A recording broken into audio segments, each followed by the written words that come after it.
Before we start, make sure to like and subscribe to the channel and leave a comment with where you're from and what time you're watching. That way, YouTube will keep showing you stories just like this one. Now let's begin. I don't live a particularly exciting life, but whenever someone asks me for a scary story, this is the one I tell. I was 15 at the time, just about to start my sophomore year of high school. I grew up in a typical beach town, crowded with tourists all summer, then dead quiet once the season ended. When the bars and restaurants closed, all that was left were the locals, the sky, and the sound of the ocean. If you've never been to the shore in the off-season, I'd recommend it. It's peaceful but strange, beautiful in a lonely way. Our house sat on a street called Surf Avenue, just one block from the beach. Funny enough, I actually knew how to surf. It would have been kind of pathetic not to, considering the address. I'd lived there all my life, so the boardwalk and sand were part of who I was. We don't live in that house anymore, but my family still owns it, so it always feels like a piece of me still lives there too. Back then, I was on my high school varsity cross-country team, completely obsessed with staying in shape, even off-season. Summers down the shore get insanely hot, so I always ran either super early in the morning or late at night when it was cooler. That night, I decided to go for a late run. I'd stayed up too late with friends the night before and slept in that morning, so I didn't really have a choice. I never ran with my phone. Even that little bit of extra weight threw me off. Instead, I used my old Garmin watch to track distance and pace. The only other thing I carried were my house keys. My parents were strict, weirdly strict, about keeping the house locked at all times. Even if they were home, I had to bring my keys. I never understood why, especially since the town was one of the safest around. But that was the rule. That night, I decided to stick to the boardwalk. It was soft enough to be easy on my legs, but not as brutal as running on the sand. I wanted a smooth, quiet run, nothing intense. After a few miles, I hit that perfect rhythm runners talk about, when you forget you're even running. My shoes slapped against the wood in time with the ocean waves. It felt good, calm, hypnotic. Then I heard it. A faint clink. I stopped, checked my pocket, and felt my stomach drop. My keys were gone. I crouched down, peering through the gaps between the wooden planks, but it was useless. It was too dark to see anything. I cursed out loud, angry and frustrated.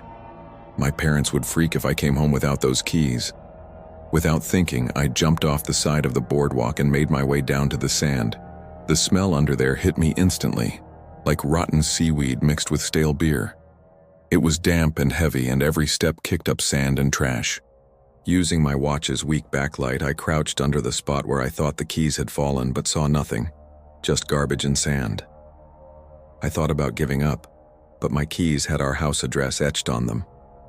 I couldn't just leave them behind. I climbed back up onto the boardwalk and stood at the spot where I'd stopped running. Then I got an idea. I untied one of my shoelaces and let it hang through the cracks in the boards so I could spot it from below.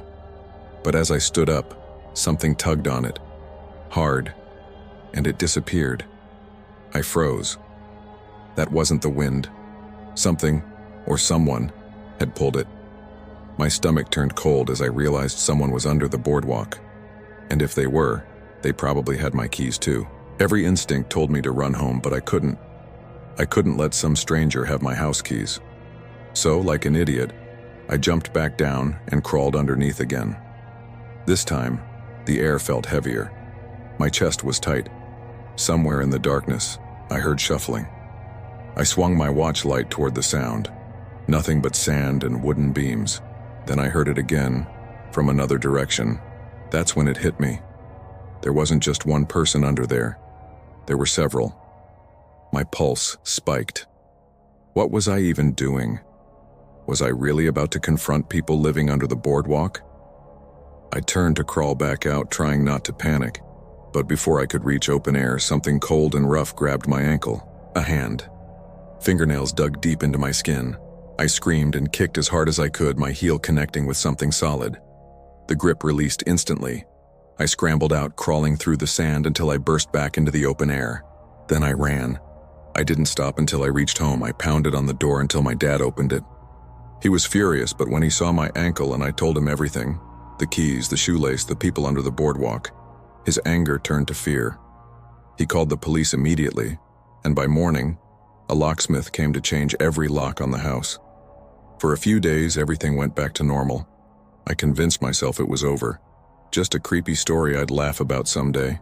But a few mornings later, I woke up to loud knocking at the front door. It was early. Too early.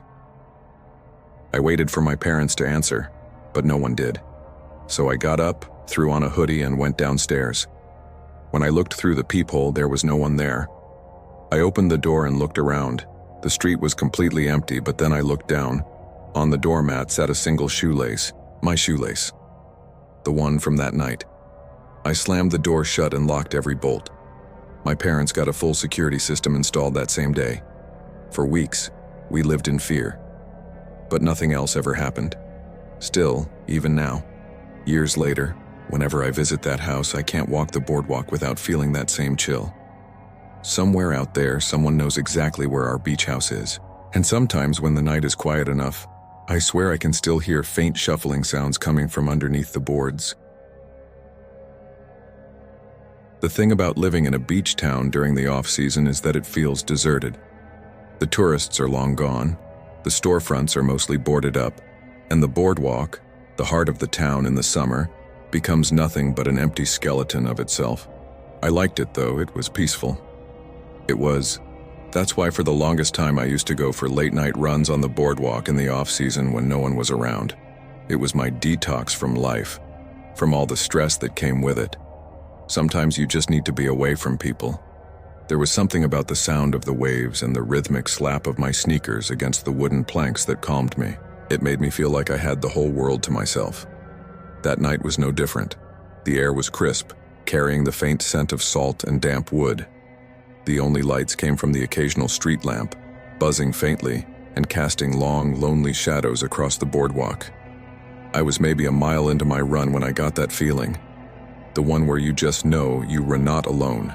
I glanced over my shoulder and saw a man standing in the distance. He wasn't walking. He wasn't moving. Just standing there on the boardwalk facing me. I swallowed hard and turned back around, trying to shake it off. It was probably nothing.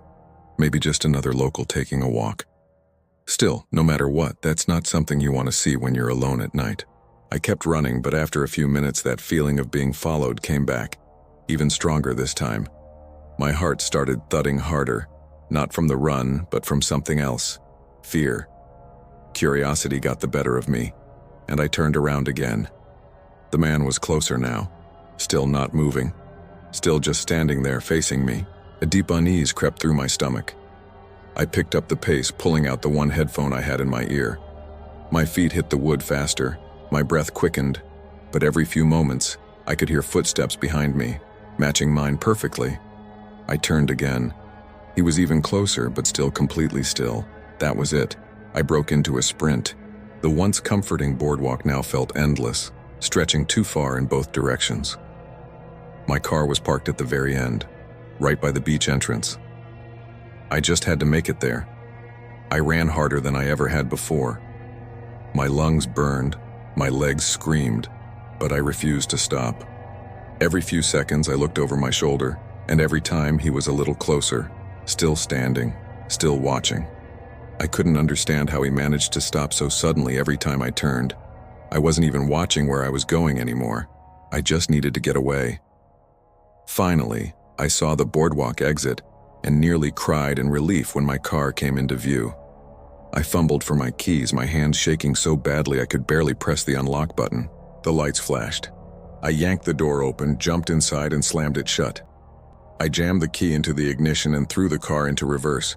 When I put it in drive and whipped the wheel to turn out of there, I looked up and froze. The man was standing directly in front of my car, right where I had just been parked. I only saw him for a split second, not long enough to catch any real features. All I saw was a hood pulled up covering most of his face. I cranked the wheel hard to the left and sped away so fast the tires screeched.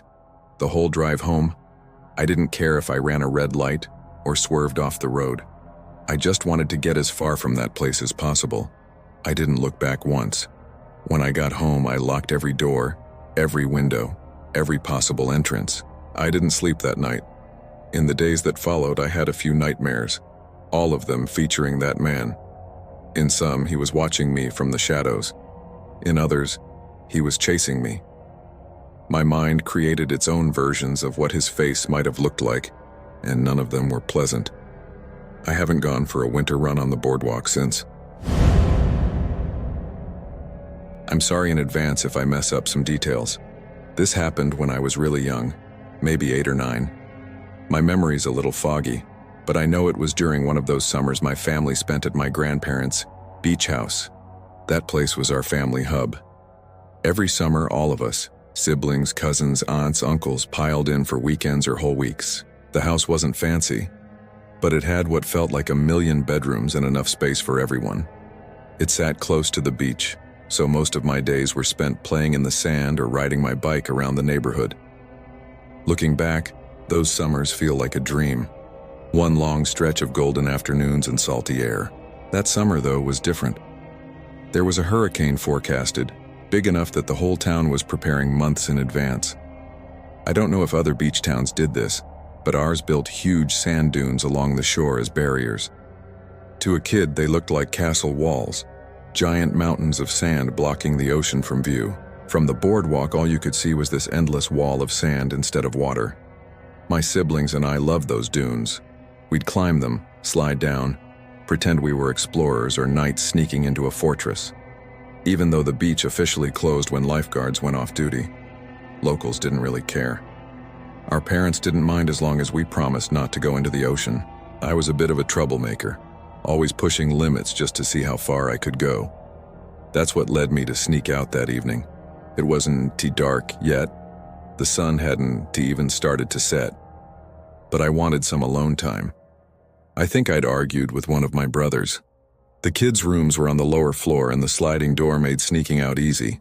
My older cousins had perfected it long before me, so I knew how to get out without anyone hearing.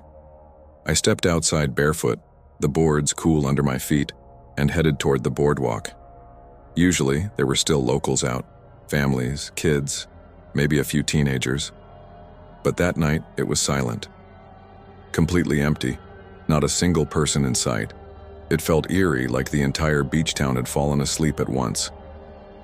I was about to turn back when I noticed a thin column of smoke rising from beyond one of the dunes.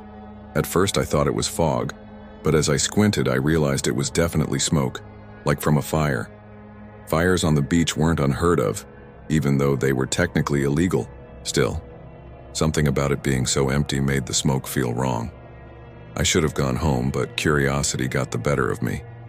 My parents had always told me never to ignore someone who might need help, so that's what I told myself I was doing. I climbed the dune carefully, keeping some distance from the smoke. By the time I reached the top, my legs were buried halfway in sand. I looked down and saw it. A bonfire burning alone on the empty beach. No people, no chairs, no coolers.